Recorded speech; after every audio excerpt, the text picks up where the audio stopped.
Damos inicio a la edición de esta semana de su programa Síntesis.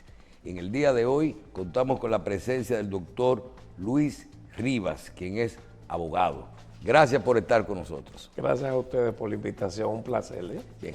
Doctor, en este momento que tiene nuestro país, nosotros vamos a conversar de los principales temas que usted está manejando y que nos actualice de la situación de estos casos. Y también al final le vamos a hacer algunas preguntitas que tenemos guardadas para edificar un poquito a la población de todo esto que no es el caso Jet Set en sí, sino de lo que nosotros hemos definido como un caso que va a marcar muchos cambios y precedentes en toda la forma de actuar en nuestro país, sobre todo de cosas que la gente no tiene conocimiento. Bien, doctor, usted, de sus casos principales que usted maneja hoy, es el representante, uno de los abogados del representante de Gonzalo Castillo en el caso Calamar. Iniciemos actualizando un poquito a la audiencia de este programa, hablando de qué es el caso Calamar. Primero háblenos de cuál caso es esto, quiénes son los imputados en este caso y dónde está este caso hoy.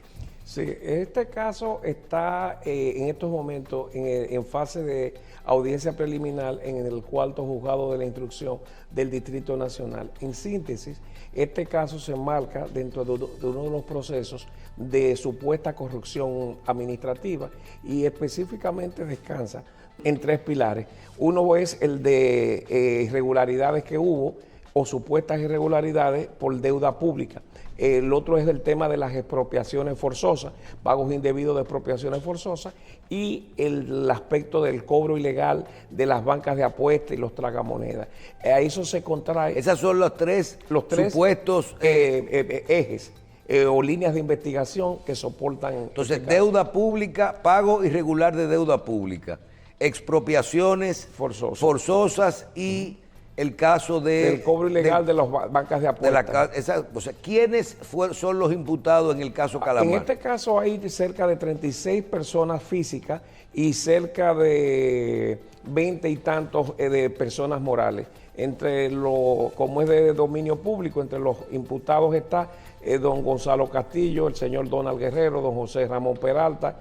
Estaban originalmente, fueron beneficiados de un criterio de oportunidad el señor Mimilo Jiménez y adicionado a otras personas, pero estos han sido objeto de acusaciones particulares o de querellas particulares y se está discutiendo en el tribunal si deben ser excluidos o no deben ser excluidos. Bien, este caso, del caso Calamar, inició porque yo vi recientemente y me llamó mucho la atención, primero que la gente no entiende lo que es una fase de investigación, cuando inicia un caso y hay que hablarle de forma llana a la gente, luego cuando todavía se hacen recusaciones a los jueces, y vi que hubo una primera recusación que creo que fue rechazada, también recientemente, creo que esta misma semana, vi otra que ustedes presentaron de una jueza a la 1:30 de la tarde y a las 2 estaba contestada.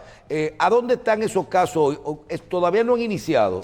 Mira, ¿El juicio de fondo? El juicio de fondo no ha iniciado, pero el proceso penal está integrado por etapas.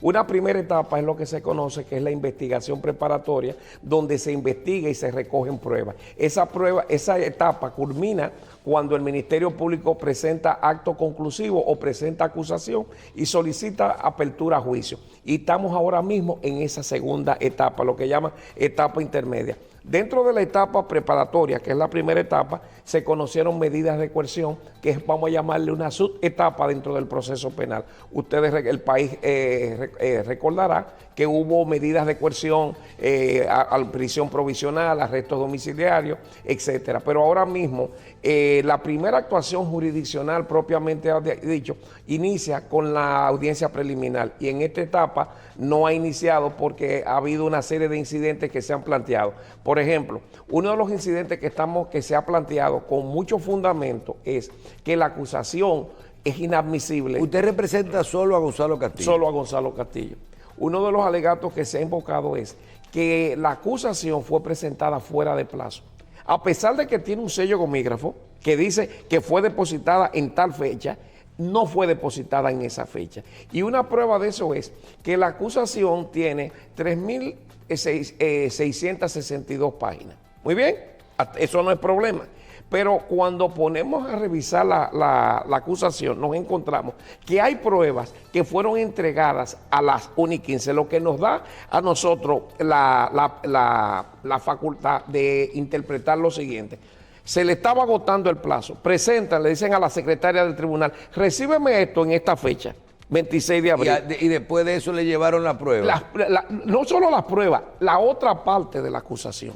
Cuando fueron y depositaron en pruebas digitales, pero las pruebas físicas todavía no están en el expediente. Ustedes recordarán que en otros casos... Y eso no podría, por ejemplo, validar la primera parte que presentaron y que las pruebas adicionales, las supuestas pruebas adicionales, no haya que excluirlas. No solo exclusión probatoria, sino también la exclusión de la acusación misma, de la solicitud de auto de apertura a juicio, porque debió depositarse en la fecha que dijeron de manera completa. Pero si ellos recibieron esa información, esa prueba, a las 1:45 del día, y en lo que ellos redactan, en lo que ellos digitan, en lo que ellos revisan, en lo que depositan, el tiempo no daba para que depositaran eso a las 4:30, que es la hora de cierre de los tribunales.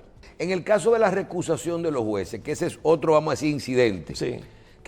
¿Quién recusa a los jueces? Porque usted solo es abogado de Gonzalo y Sí. creo que las acusaciones no son las mismas a todos los imputados. Los tipos penales en algunos casos son comunes, o por lo menos hay algunos tipos penales o algunas infracciones que sí son comunes. Pero Gonzalo no lo acusan es de que recibió un dinero de campaña. Pero se resume en cuanto a calificación legal, lavado de activos, y violación de la ley de la Junta Central Electoral, y de eso es que se le acusa. Uno aparece como ¿Y eso autor, es penal? como cómplice. ¿Perdón? La relación de la Junta Central Electoral es penal. Pero tiene una sanción administrativa si no se hace la declaración o la recepción de fondos indebidos. Por eso es que le incluyen la marca de lavado de activos. La verdad es que cuando leemos la acusación, yo mismo que le he leído, yo no sé de dónde ellos sacan el tema del lavado de activos, porque se le va diluyendo. A pesar de que lo etiquetan, uno dice, muy bien, pero ¿cuál fue el delito precedente, determinante previo para configurar el lavado de activos? Y no se sabe. Porque el lavado de activos necesita un delito precedente. Una infracción grave precedente determinante. No es una infracción autónoma. Tiene que existir, por ejemplo, actividad ilícita. El Chapo Guzmán realizó narcotráfico, actos de tortura, asesinato, etcétera. Producto de esa actividad, yo recibo un dinero. Y ese dinero entonces lo trato de lavar ahí. Exactamente. Entonces, el delito precedente determinante en este caso era el narcotráfico, los actos de corrupción, etcétera. Pero en este caso no hay lavado de activos si no hay una infracción previa determinante. Bien, ¿qué pasó con el primer juez que se recusó, que también que lo fallaron, y el segundo? Creo que parece que ni lo vieron porque lo contestaron en 15 minutos. Miren, la juez nos llamó la atención y nos decía que esto era la segunda recusación. Si hay 70 motivos, habrán 70 recusaciones, a pesar de que ella nos amenaza. Esa magistrada nos amenazó. Y yo voy a aprovechar esta ocasión para que el país sepa en manos de quién está la justicia dominicana y a lo que se prestó esa juez. La primera recusación estuvo fundamentada en motivos graves. Bueno, ¿cuáles son esos motivos graves? Ella ha venido observando un comportamiento hostil, agresivo, irrespetuoso hacia los abogados, hacia los mandatarios de las partes. Un juez, por más juez que sea, tiene potestad de rechazarlo, de acoger los pedimentos que le hagan las partes, pero no puede entrar en calificativo. Ella nos ha acusado a nosotros de falta de ética, de que estamos llevando una mala defensa. Eso no es problema de ella. Si la defensa es mala, ella nos rechaza, pero no puede entrar en calificaciones. Entonces, luego de eso, le objetamos nosotros la exclusión, el criterio de oportunidad que benefició a otros coimputados. Y le decíamos, magistrada, La facultad de aplicar el criterio de oportunidad es una facultad reglada. Pero espérese, doctor, porque usted cree que la otra gente son abogados y usted también tiene una posición que usted está defendiendo a su cliente. La parte simple, vamos a la de... ¿Cómo puede ser que tú hagas una recusación a un juez por una razón determinada y tú deposites eso a la 1:30 del día? Vamos a suponer que te van a decir que te lo fallen en contra, pero no a las 2 de la tarde. Entonces, ¿dónde están los argumentos? Ustedes hablan eso de la motivación de una decisión. Eso no se motivó, eso no hay que ser... No, eso estaba hecho. Eso no se motivó a tal extremo que tiene una consideración general que dice, se rechaza porque no existen los motivos. Eso fue lo que dijo, pero no apreció lo siguiente. Uno, la magistrada declaró que tenía conocimiento previo del caso, lo que es grave. El juez entra en contacto y conoce a partir de la lectura de la acusación. Dos, le insinúa al Ministerio Público que lea la acusación de manera sucinta, cuando es un derecho del imputado que la acusación le sea leída de manera completa. Aplica el artículo 318 que dice... Pero usted está hablando de algo grave, entonces eso es directo. Sí, por eso se lo expusimos. Le aportamos como prueba las actas de audiencia y las grabaciones. Solo oír las grabaciones de ese proceso hubiese consumido 1 o 2 horas. Y en media hora eso fue decidido, con la sospecha de que fue decidido por la misma sala de la Cámara Penal que había rechazado la recusación anterior. La misma fue... La misma sala.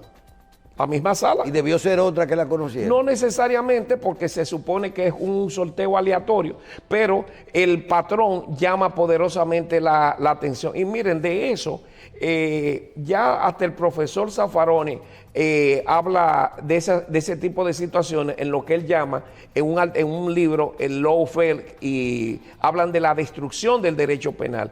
Usted está hablando de persecución política con fines judicial con fines políticos. Yo lo el lawfare. Miren, exacto, pero aquí aquí hay otro elemento que no, además de lo político que pueda haber o no pueda haber, también hasta lo mediático. Esto es parte de satisfacer el show mediático, es lo que se ha venido haciendo. Prueba de eso es las calificaciones que han hecho y los nombres que se le han puesto a todos estos procesos. Y esto es un prejuicio. Es un prejuicio y creo que el país no debe aplaudir esto, porque esto es preocupante. Cuando se violentan derechos fundamentales y se utiliza la justicia para instrumentalizarla, eso es muy peligroso. Doctor, usted mencionó el criterio de oportunidad. Yo no quiero mencionar nombres, porque en muchos casos nuestro rol es edificar a los televidentes. Criterio de oportunidad, ¿cuándo es que tiene que hacerse? ¿Quién lo tiene que hacer? Y la parte que me llama mucho la atención es hasta dónde. Porque creo que de lo que marca en estos casos, mucha gente va a decir, oh, pero yo me puedo meter en un lío y después se lo pego al otro y me sueltan.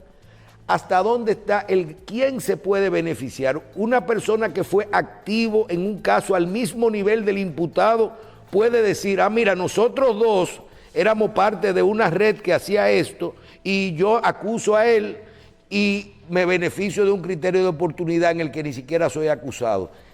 Pongo el ejemplo tal vez porque me llama mucho la atención el grado de implicación que puede tener una persona si es muy activo, fuerte, no debe de ser beneficiado, porque entonces todo el mundo se lo va a pegar a otra persona.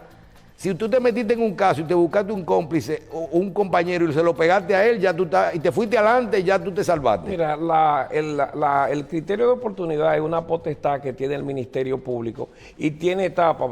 Debe hacerlo antes de que se presente la acusación. Pero cuando en materia de declaratoria de casos complejos le da otra connotación, unido a la gravedad de las infracciones. Y esa facultad es una facultad reglada. Lo que significa es que eso tiene que validarlo un juez.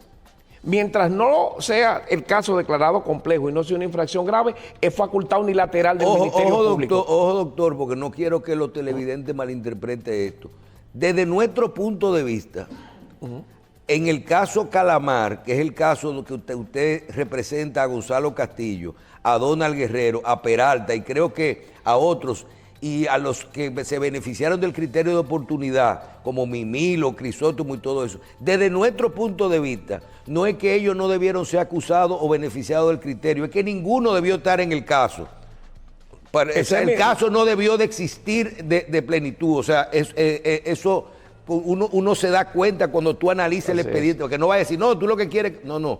Yo lo que le estoy preguntando es la vinculación y hasta dónde se puede hacer y con quién un criterio de oportunidad. No puede hacerse porque en el caso del denominado caso Calamar está sujeto, es una facultad reglada. Vuelvo y le digo, facultad reglada significa que deben cumplirse determinados presupuestos, que no es porque el Ministerio Público unilateralmente entienda que no es lo que ellos quieran. No es lo que ellos quieran. Pero así la práctica. Así es que lo han interpretado, a tal extremo que tiene que ser homologado y aprobado por un tribunal. Pero en el caso Calamar, usted ve que te dice a ti que esos que se beneficiaron del caso Calamar, el mismo Ministerio Público al principio lo menciona como activos. Pero eso es la contradicción. Entonces, esa es la demostración de que no debió aplicarse el criterio de oportunidad. El mismo Ministerio Público dice que los beneficiados del criterio tuvieron una participación activa en el entramado criminal. Si tuvieron una participación activa, no se cumple con el voto del 370. El 370 dice que el Ministerio Público puede prescindir de la acusación siempre y cuando la acusación que se le imputa sea menos gravosa que lo de los principales. Si son tan activos en el entramado criminal, no pueden beneficiarse del criterio de oportunidad. Bueno, eso es complejo. Finalmente, con este tema, doctor, que todavía está en pleno proceso, la parte de la culpabilidad de algo cuando hay criterio de oportunidad. Una persona, en otro caso veo que se va a España y desde España tú dices que fulano hizo algo. ¿Hasta dónde en el criterio de oportunidad una delación, un testimonio, rompe lo de tu palabra contra la mía? Un testimonio es una prueba real, ya válida, cuando es un testimonio. Y me hablan, no, porque hasta devolvieron dinero. En algunos casos, tú dices, bueno, pero tú puedes, para tú salir... Pueden haber devuelto dinero y eso no significa de pero, por ejemplo, los demás sean culpables. Tú te pones a pensar en un caso. Yo vi una película que te dicen a ti en Estados Unidos, dice, declárate culpable, devuelve un dinero, pero yo no lo hice, pero ya sale de eso. Eso se da en esos casos. El hecho de que alguien devuelva un dinero y diga una cosa y el otro dice, eso no pasó, ya eso es palabra de Dios. No debería ser palabra de Dios, pero en la práctica, como está funcionando, se está manejando de esa manera. No debería hacerlo. Y algunos están abogando porque por más criterio de oportunidad y por más colaboración que haga la persona, algún tipo de sanción debe tener, porque lo que está pasando en la República Dominicana es que estas personas legitiman el dinero, los valores que en un momento determinado le estaban imputando como lavado de activos. No, yo devuelvo una parte, pero ya la otra parte está legítima. Se acabó el problema y no debería ser así. Bien, hay otro caso que lo vamos a tocar brevemente, que es el caso del Intran. Usted representa ahí a Hugo Veras. Correcto. Y en estos días hemos visto declaraciones de Jochi Gómez en algunos medios, volvió a mencionar a Hugo Veras y el caso del Intran, de que si se apagaron los semáforos, que quién apagó los semáforos, quiénes son los responsables. ¿Dónde está ese caso hoy? Está en fase de investigación preparatoria, solamente se ha conocido medida de coerción. La medida de coerción original que se dictó contra Hugo de prisión provisional fue revocada y por una medida mucho menos gravosa y él está esperando. Él no tiene prisión ni domiciliaria. No. Él tiene presentación periódica. Presentación periódica e impedimento de salida solamente, a raíz de la variación de la medida. Y en ese caso, ¿quiénes son los imputados en este momento? En este caso está el señor Jochi Gómez, está Hugo Veras, hay algunas personas que trabajaron en el Intran y dicho sea de paso, en el caso hay una serie de imputaciones que no vinculan a Hugo Veras, pero eso es otra mala práctica del Ministerio Público. Ok, y ese caso con lo que ha dicho Jochi Gómez, si eso se valida, ¿cambia algo la cosa? Porque parte era de que apagaron los semáforos y todo eso. Y ahora, Yo entiendo que eso debería ser parte de una investigación, pero al momento que ocurrió la apagadera de los semáforos, el señor Hugo Vera no estaba en el Intran. Recuerden que él había pedido una licencia. eso fue ya Morrison. No sé si fue, no recuerdo si fue Morrison o fue la persona que estuvo antes que Morrison, pero el señor Hugo Vera no estaba ni sabía. De hecho, hay situaciones que un acuerdo con las Fuerzas Armadas de Hugo no tiene nada que ver con eso. Y algunas actuaciones que... Hugo Vera, yo creo que en este caso estaba donde no tenía que estar, como que todos esos tentáculos son muy grandes por lo que uno puede ver. Veo las Fuerzas Armadas, el DNI, el gobierno. Él no tenía nada que ver, no hay vinculación respecto a él y son de las cosas que pasan. Uno dice, ¿qué busca Hugo en ese proceso? No hay manera de justificar su participación en ese proceso. Bien, doctor, nosotros sabemos que usted en la parte laboral es uno de los, conoce muy bien todos los temas laborales aquí, pero yo quiero hablar un poquito de derecho penal, derecho civil, con respecto al caso de Jet Set. ¿Cuál es la verdad jurídica de lo que se puede sacar de ahí? De cómo debe de funcionar todo en los negocios. Yo hice programa y hablamos de qué pasa si se cae un día, Dios no lo quiera, un centro comercial donde hay 20 dueños, 100 dueños, el que construyó, si el local es alquilado, si ese local no hubiera sido del propietario, sino del que lo construyó, del que lo vendió, del dueño, del que lo alquiló, de la compañía. Y háblenos un poquito de lo que es la responsabilidad penal, la responsabilidad civil, lo que se llama negligencia, lo que es un gerente, y vamos a ir viendo algunos temas porque nos llama la atención de que se habla de que están...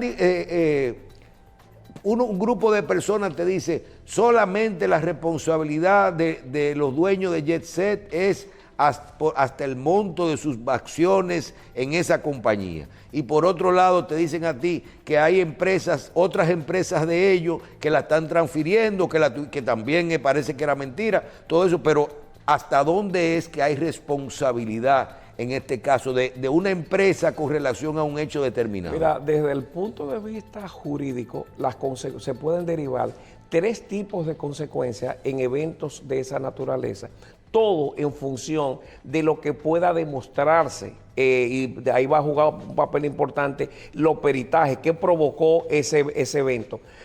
Y las 3 consecuencias jurídicas tienen que ver con responsabilidad y son responsabilidades de distinta naturaleza. Una primera responsabilidad es de tipo civil que se deriva del artículo 1386 del Código Civil, que establece que el propietario es responsable de los daños que provoque la ruina de la obra, del edificio. Eso es, y se crea una presunción de culpabilidad, es una falta objetiva. Eso es al margen del tema de la negligencia. Ahora bien, desde el punto de vista penal, pudiera haber una responsabilidad penal derivada del artículo 319 del Código Penal que habla del homicidio involuntario. ¿Qué es el homicidio involuntario? El que por torpeza, negligencia, imprudencia o inobservancia de los reglamentos causa la muerte de otra persona. Pero también pudiera... Eso es, tiré un tiro para arriba y le cayó una bala perdida a alguien. Exacto, pero pudiera haber otro tipo de negligencia también. Yo no le di el mantenimiento a algún equipo, a algo que tenía que dárselo y se generó eso. Pero también pudiera haber un tercer tipo de responsabilidad, que es responsabilidad administrativa de parte de la autoridad por deficiencia o falta de supervisión, que ahí sería una imputación, ya no es de tipo penal, sino es contra la administración. Ahora bien, desde el punto de vista jurídico, una vez que establezcamos esos regímenes de responsabilidad, pudiéramos enfrentar algunos problemas. Por ejemplo, en materia de responsabilidad civil viene el tema de si el propietario de la obra es una persona moral como una sociedad, los accionistas pudieran responder hasta la concurrencia de su aporte, desde el punto de vista jurídico. Si nada más es la responsabilidad civil. Pero desde el punto de vista penal vienen otros problemas. Por ejemplo, tiene su patrimonio personal envuelto. Los patrimonios personales son separados, el del accionista y el de la compañía. Es un principio de separación. Ahora bien, cuando en un determinado momento pudieran los accionistas tener que ser responsables solidariamente con la sociedad, pero responden de las obligaciones de la sociedad hasta la concurrencia de su aporte. Pero aunque sea penal. No, el penal viene otros problemas adicionales. ¿Cómo qué? En el penal se va a reclamar los daños y perjuicios. Los daños y perjuicios es una compensación económica, pero también estarían sujetos a la concurrencia del aporte. Pero también vienen otros problemas. Personalidad de las penas. ¿Qué es eso? Que nadie puede ser penalmente responsable por el hecho del otro. Yo puedo ser accionista digamos, de una multinacional, por decir algo, y yo no tengo necesariamente que tener el mismo nivel de responsabilidad que los administradores o los directores que tenían el día a día de eso. Pero también viene otro tipo de problema, la formulación precisa de cargo. ¿Qué hizo cada quien en el ámbito penal? ¿Qué hizo cada accionista para ser responsable penalmente de eso? Pero viene otro problema también, que es lo que se conoce. Y en una empresa que, por ejemplo, el gerente no sea accionista, ¿qué pasa? Pudiera ser el gerente, porque el gerente tiene un poder de dirección inmediata. Yo tengo un edificio por ahí, lo amueblo, lo pongo bonito. Correcto. Y digo, hago una compañía por acciones que se llame Jacín Consultores Legales. Yo no soy abogado. No soy abogado. Jacín Consultores Legales o Consultores Legales Dominicanos, una compañía por acción, y la pongo en mi edificio y lo llamo a usted, doctor. Yo quiero que usted trabaje ahí, que dirija esa empresa que está ahí. Usted va a ser el gerente de esa empresa. Yo soy accionista. Usted es gerente. Y yo como gerente le dije a los accionistas, mira, falta dinero porque el techo hay que repararlo y los accionistas no contribuyeron. Ahí pudiéramos estar en presencia de que no tiene responsabilidad el gerente. Habría que ver si el gerente le participó de ese mantenimiento que había que darle a la obra. Pero estamos hablando que en el ámbito civil se va a responder por el 1386 de la responsabilidad de la ruina de la obra. En el ámbito penal es la responsabilidad derivada de la muerte, porque estamos hablando de homicidio involuntario, pero también pudiéramos estar hablando de la responsabilidad administrativa del Estado por deficiencia de supervisión. Por ejemplo, el órgano regulador y supervisor de las entidades de intermediación financiera es la superintendencia de bancos. El banco, yo deposito un dinero en una financiera que no tenía los niveles de solvencia y pierdo mi dinero y causa un perjuicio. Ahí pudiera haber eventualmente una responsabilidad del órgano supervisor por falta de supervisión. En este caso... O sea, usted está diciendo que eso que escuchamos en estos días de que el Estado es demandable en algún caso, en esa pudiera ser. Eso es lo que llama responsabilidad patrimonial. Exacto, la responsabilidad del Estado, de la administración. ¿Y quiénes eran las personas que tenían que supervisar esto? Se va a determinar si el ayuntamiento, el planeamiento urbano del ayuntamiento... Pero es que el encargado de construcciones y de edificaciones del ayuntamiento se murió ahí adentro ese día. Bueno, pero acuérdense también que la responsabilidad no era solamente de ese ciudadano que lamentablemente falleció, también estamos hablando en términos institucionales. Es lamentable, es una pena. Doctor, ¿por qué hay casos de personas, y no lo hago en el caso, pero hay que poner el ejemplo, en una empresa que uno de los accionistas o gerentes de Jet Set tengan otra empresa, otra participación en otra empresa? ¿Quién tiene riesgo en ese patrimonio? ¿La empresa completa o la participación de ellos dentro de esa empresa? Los otros negocios, las otras inversiones que pueda tener un accionista, en el caso del IEXE, no tienen por qué quedar comprometidos en ese caso. Hay situaciones muy excepcionales y que están vinculadas más que nada a fraude, no a la magnitud del hecho, que por ejemplo tendríamos que establecer una especie de levantamiento de velo corporativo o algo de esa naturaleza. Pero en principio, yo puedo ser accionista del IEXE y mi responsabilidad se limita a ese evento. Yo puedo tener inversiones en una empresa y aunque tú seas accionista en el IEXE y gerente, pero también eres gerente, accionista en otra empresa, aunque no sea mayoritario. No tiene implicación en principio. No hay vinculación ni debe haber, por lo menos desde el punto de vista jurídico, no tiene por qué tener vinculación. Ni en los daños y perjuicios, ni en los muertos, ni en los heridos. Si la persona, por ejemplo, es común, pudiera entonces que las acciones que él tenga en otras empresas puedan ser objeto de ejecución, que eso es distinto. Por ejemplo, a mí me condenan a pagar 10 millones de pesos y eso, mi patrimonio, que son las acciones que yo tengo en las distintas empresas, quedan comprometidas, porque el patrimonio es la prenda común de los acreedores, pero y esa es otra 500. Eso es otra cosa. Pero eso no es una consecuencia de la responsabilidad directa de eso. En principio, las acciones o las inversiones que él pueda tener en otra, que no guarden relación con el JETSET, no quedan comprometidas. Bien, escuché en estos días a otro abogado, al doctor Ángel Lockhart, con una firma de abogados internacional de Estados Unidos, que van a demandar y que representan un grupo de las víctimas del JETSET. Pongo el ejemplo, de nuevo, del JETSET, porque ahora es que lo estamos viviendo. Entendía que esos abogados americanos representaban a esos, creo que 20 víctimas que eran de nacionalidad americana y que iban a demandar aquí. Veo que parece que esos abogados no solo van a representar a ellos por el tema de que ellos eran americanas las víctimas, sino dicen también que los dueños de JETSET tienen, parece que la doble nacionalidad, son americanos. Perfecto. Pero me preocupa la jurisdicción de la demanda. Si el hecho se cometió aquí, fuera de que el JETSET tiene una sucursal en un edificio de Nueva York, en otro hotel en otra empresa de uno de los dueños de JETSET. Fuera de eso, la demanda en sí procede en Estados Unidos. Mira, en principio la jurisdicción competente es la República Dominicana. Es donde se produjo el evento. Desde el punto de vista penal, eso le da competencia a la jurisdicción dominicana.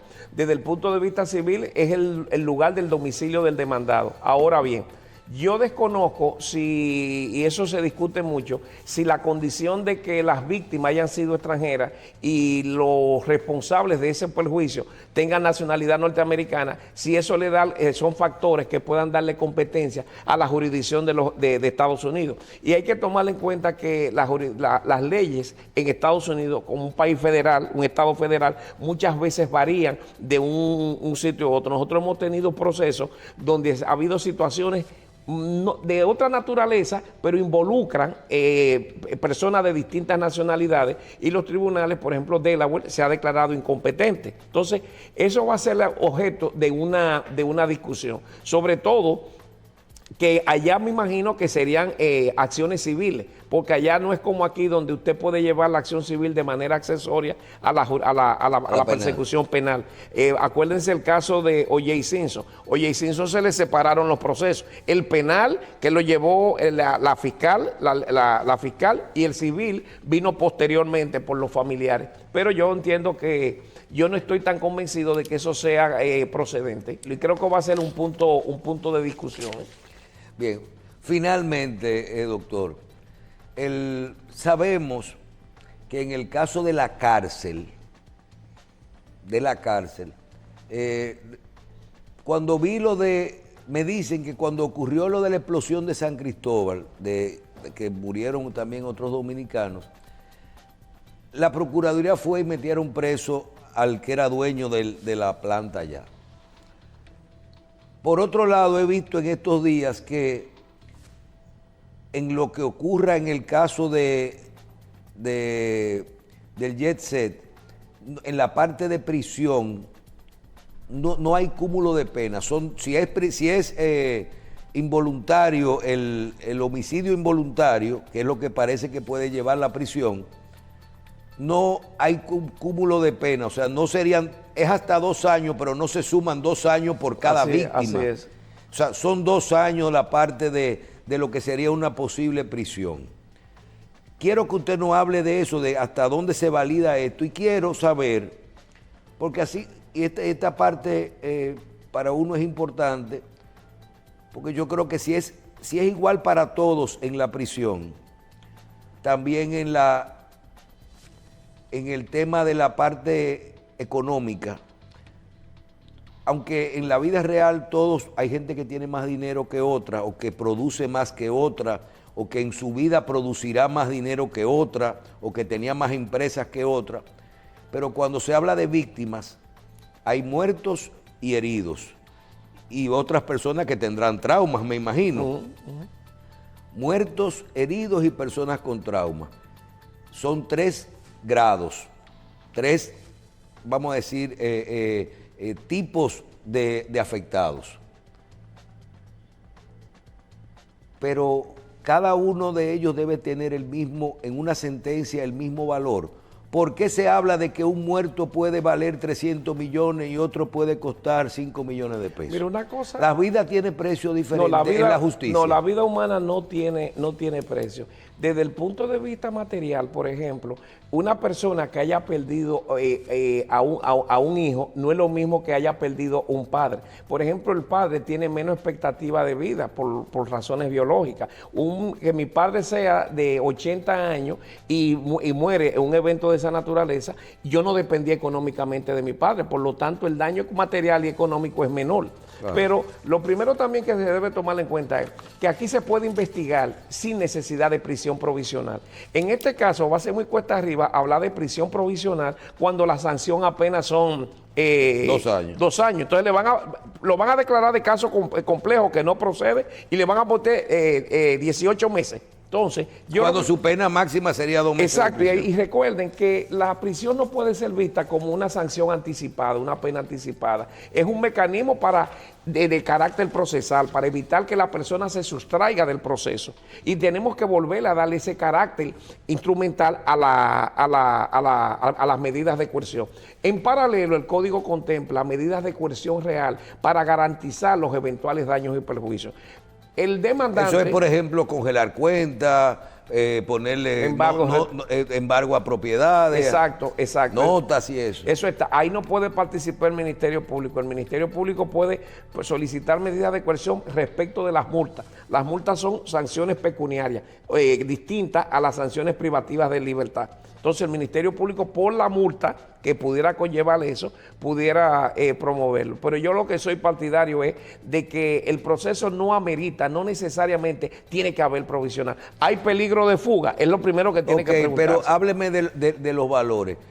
Todo herido, todo muerto y todo... Nunca pensé que hablaríamos así, pero es así que hay que hablar. Sí. Todo muerto, todo herido o todo persona que se haya traumatizado, ¿debe recibir lo mismo o cada una, o puede haber 2 personas que su vida cueste, una persona que su vida cueste más que la de otra persona? El criterio no puede ser en función de que, porque la vida humana es igual. O sea, el rico y el pobre, a tal extremo, es tan así y que son tan iguales, que cuando se muere, aunque la caja sea de oro, van al mismo sitio. Eso no es como dice una canción mexicana, papas y reyes van al mismo sitio. Entonces, no hay un criterio legal que discrimine entre quién vale más o quién vale menos. Se van a tomar en cuenta, se evalúan 2 tipos de daño, el daño moral y el daño económico. El daño material, cada parte tendrá que aportar la prueba del daño material real. Bueno, mira, yo dependía de esta persona que falleció y él me mantenía de esta manera, de esto. Y eso es una manera de justificar daños materiales. El daño moral tiende a ser un poco más subjetivo, porque es un daño abstracto y queda sometido mucho a la soberana apreciación del tribunal. Bien, finalmente, doctor, en este caso del jet set, cuando usted habla de ¿qué cantidad de casos tendremos? Tenemos 200 y pico de víctimas, 100 y pico de muertos, 100 y pico de heridos y otros. 232 muertos, fallecidos, 100 y pico de heridos. Y yo veo que ya fulano hizo una demanda, el otro hizo otra y el otro... Todos estos casos se unificarán, porque si el de Odebrecht duró 8 años, duraremos 40 años. Yo entiendo que el penal en un determinado momento tendría que unificarse para evitar el tema del respeto del principio del no cúmulo de pena. Imagínense que vengan 10 querellantes y se abran 10 procesos por separado penales. Cada proceso de eso pudiera implicar una condenación de 2 años. Entonces, 2 años acá, más 2 son 4, más 2 son 6, y eso pudiera romper con el principio de no cúmulo de pena. Por lo tanto, lo que se hace es que se juzga todos los hechos y se van derivando las consecuencias. Penalmente es una sola sanción, 2 años. Civilmente vienen los niveles de responsabilidad, que dicho sea de paso, los tribunales erróneamente, en casos de naturaleza penal, establecen responsabilidad solidaria. Solidaria significa que todas las partes que han sido condenados responden civilmente por la totalidad. Eso no debería ser. Lo correcto sería responsabilidad insólido, que es en función de mi participación. Claro. Pero en la práctica no se hace así. Bien, doctor, gracias. Gracias a ti. Bien. Doctor Luis Rivas, abogado, nos acompañó en el día de hoy en Síntesis. Gracias de nuevo por estar con nosotros.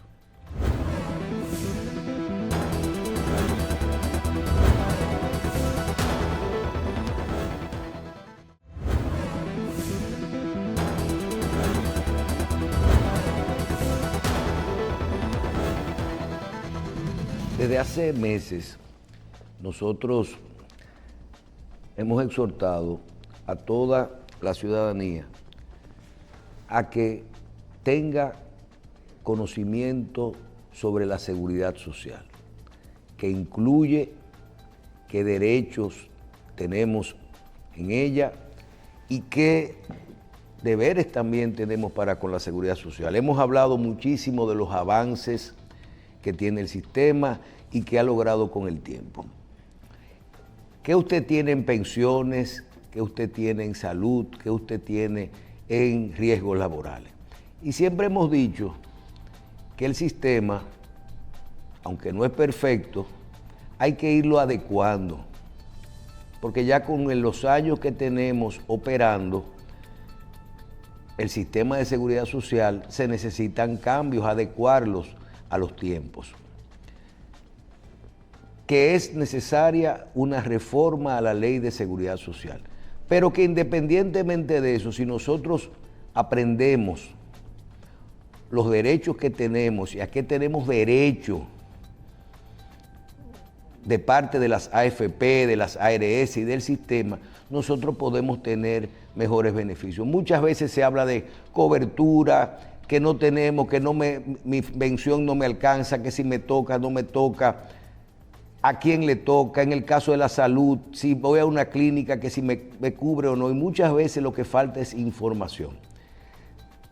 También, y no podemos negar esto, de que el sistema necesita más recursos y todo se resuelve siempre con dinero, porque hay un marco regulatorio. Usted no puede tener derechos de algo que no está en cobertura. Y, por ejemplo, en el caso de la salud, que vimos un caso esta semana, donde se dice el Seguro Nacional de Salud que va a proponer y que propone actualizar la cobertura del plan de salud para incluir las terapias de niños. Entonces, ¿qué es eso? Porque eso no funciona. ¿Por qué aquí no están incluidas las terapias de los niños con el TEA? Entonces, dice, pero tú ni sabes de lo que estamos hablando. ¿Qué pasa? En salud hay un catálogo, un menú, que es lo que todas las administradoras de riesgo de salud o ARS pueden dar y lo que está cubierto. No dónde, sino qué está cubierto o no. Y hasta dónde te cubren una patología o no. En estos días, y eso hay que separarlo totalmente de lo que ocurre, en estos días parece que un centro que da atención a pacientes a muchos pacientes con ese tipo de patología, estaba facturando, reportando, por lo que pudimos ver en la prensa, algunas coberturas bajo otro nombre, cosas que no estaban cubiertas. Eso es un proceso que no es de ninguna forma legal. Pero ese es un problema entre una institución y una ARS. Eso es como que usted vaya a un centro y le diga que su empresa le va a pagar la cena, pero que no incluye bebida. Entonces, el restaurante dice, no incluye bebida. La bebida yo se la voy a dar al cliente, pero la voy a facturar como si fuera un plato de arroz. Eso no es lo que está en el catálogo, eso no está en cobertura. Pero de eso no queremos hablar porque se ha querido malinterpretar esto por lo que vimos en los diferentes medios de comunicación.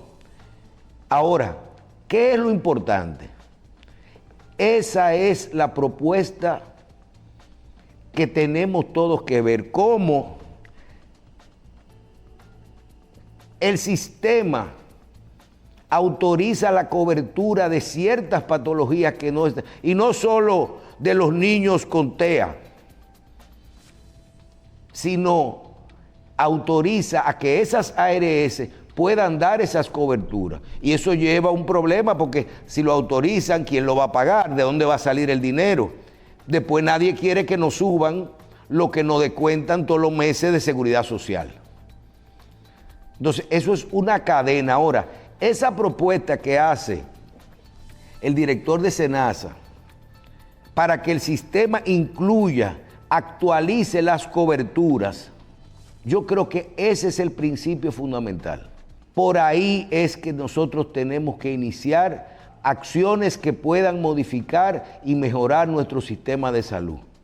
No por un problema individual, porque aquí siempre todo lo ponemos por donde no es. Porque lo que está mal está mal. Cuando hay una irregularidad en una facturación o se factura algún servicio que no tiene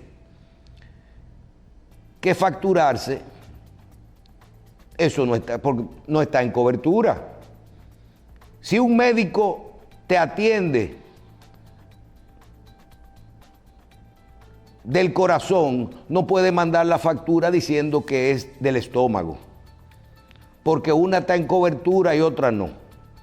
Y no estamos hablando del corazón, porque las ARS tienen, ese catálogo tiene todas las patologías principales y básicas. Estamos hablando de casos especiales que hay que ir incluyendo por la vulnerabilidad de esos pacientes. Ahora, ¿a qué costo? ¿Quién lo va a autorizar? Por eso es que hay que hacer de esa propuesta un plan de acción. Y no solamente identificar eso, identificar muchas cosas que hay que actualizar en el catálogo, en lo que se llama el Plan Básico de Salud, que eso no lo decide un particular, eso lo decide las instituciones. Yo no sé si es el Consejo de la Seguridad Social, no sé si es la CISARRIL, pero tendremos que irlo actualizando y luego tenemos que modificar la Ley de Seguridad Social, porque los recursos tendrán que venir de algún sitio. Y si queremos mejorar las pensiones, si queremos mejorar la cobertura, si queremos mejorar la cantidad de patologías que cubre el sistema, el monto. Aquí solo una ARS cubre, creo que en 16 patologías, hasta 16 millones, hasta 2 millones de pesos, que es la ARS SENASA. Pero las otras, el Plan Básico de Salud, creo que tiene hasta 1 millón de pesos. Si te pasaste de ahí un año, lo pagas tú. ¿Cómo vamos a reducir el gasto de bolsillo en la salud? El tema de los medicamentos, el tema de la atención primaria, el tema de la prevención, el de los medicamentos de alto costo, el de los seguros de salud en los mayores. Aquí el sistema tiene muchas cosas que modificar y que trabajar, pero para eso se necesita que tengamos iniciativas. Y una de estas es esa, la que propone Santiago Jacín, director del Seguro Nacional de Salud, que es: vamos a hacer una reestructuración, actualización de ese catálogo de servicios para ver cómo hacemos los cálculos de cuánto nos cuesta esto. Y si eso hay que autorizarlo, pero para todo el mundo. Y que las ARS tengan la obligación, porque ahora no pueden, ni que quieran lo pueden hacer, porque no están en el catálogo y estarían violando la ley. Aparte de que yo no sé hasta dónde eso es sostenible, porque si hoy los recursos no dan para cubrir las patologías que ya tenemos en todas las ARS, no creo que podamos sin trabajar el sistema y mejorar lo que todos pagamos o lo que recibe el sistema por la salud de cada uno de nosotros. Yo creo que no será posible, y eso va a haber que trabajar la ley. Lo mismo que va a ocurrir con las pensiones. Si nosotros tenemos un sistema de capitalización individual, cada quien tiene una cuenta aparte de su pensión, y usted en su vida entera lo que le descontaron fue 1,000 pesos mensuales por 200, por 300, ¿cómo a esos 200, 300, 500, 800 mil, 1 millón de pesos que usted tiene, tú crees que eso te va a generar el resto de tu vida el último salario que tú estabas recibiendo? Te va a devolver un 20, un 30% de tu último salario, por más que rentabilidad que le saquen las ARS, las AFP. Tenemos que revisar nuestro sistema.